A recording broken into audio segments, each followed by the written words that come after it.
Hi there, welcome to 2019 and welcome to my YouTube channel.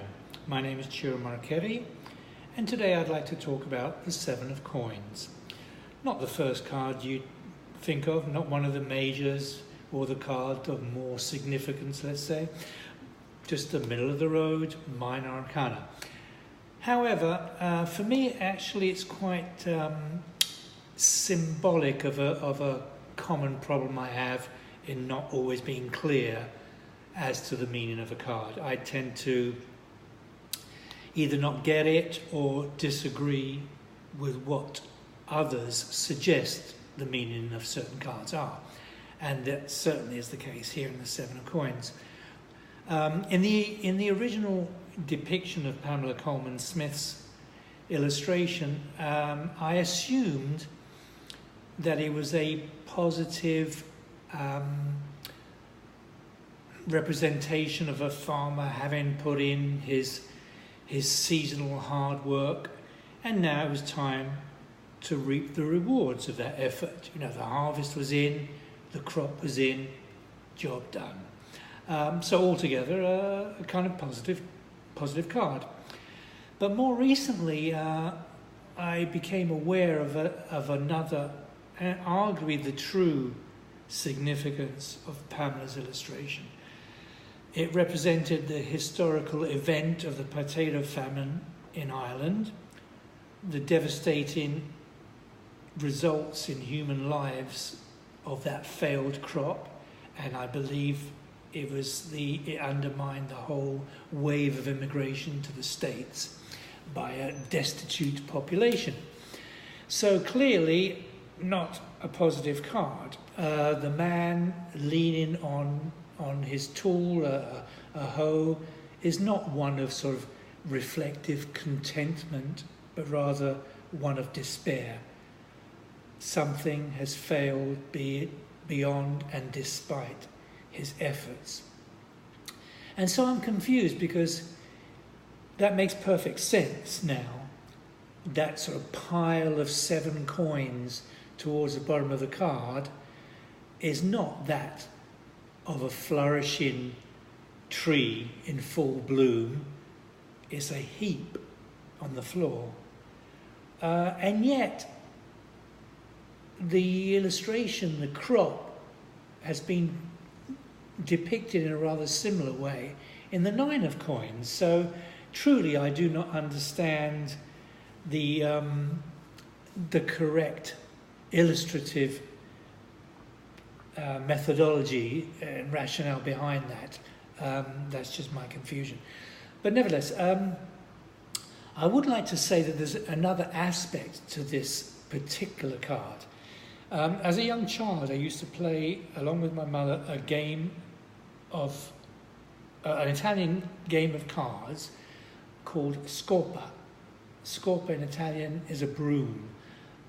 And it meant that you swept the table of the cards. You won the hand, similar to that of whist. If someone placed the 2 of cups, you would follow suit if you had cups in your hand.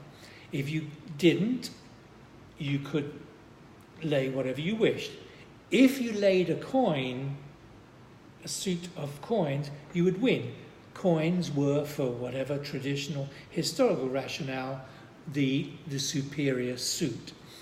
And of that suit, the 7 of Coins was the leader of the pack. To use Lord of the Rings terminology, it was equivalent of the 1 ring to rule them all. The 7 of Coins was the 1 card to rule them all. You would win the hand automatically.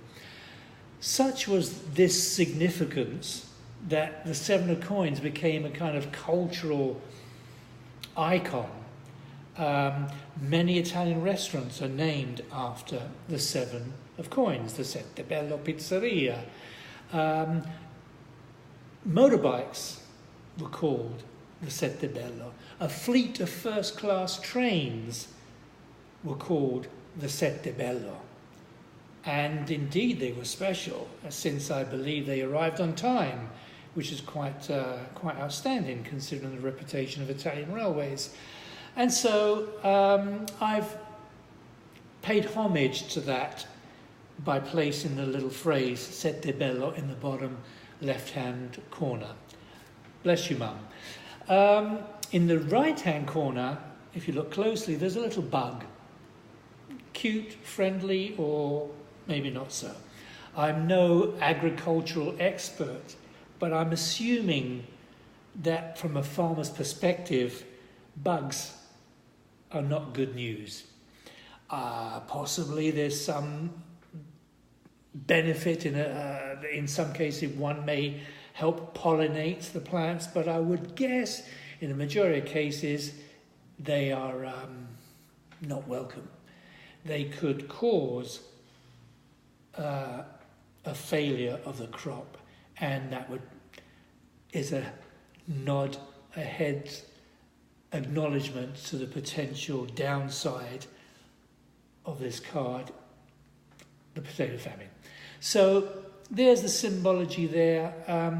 The farmer, the expression is neutral. He's looking down at the crop.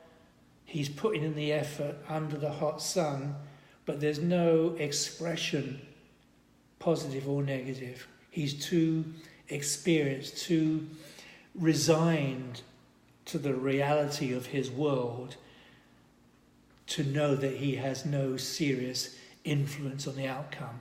It really is in the lap of the gods. Let's hope the gods are in his favour on this occasion and in this reading, but that will be determined by yourself, the reader, the questions of the requerent, and the adjacent cards in the spread. So, good luck. There's an interesting perspective to this train, however. For all of its romantic tradition and position in Italian culture, the reality is, of course, that tradition is not written in stone. It isn't always correct.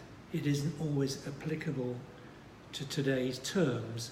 So we have to be careful in what kind of value we place on tradition.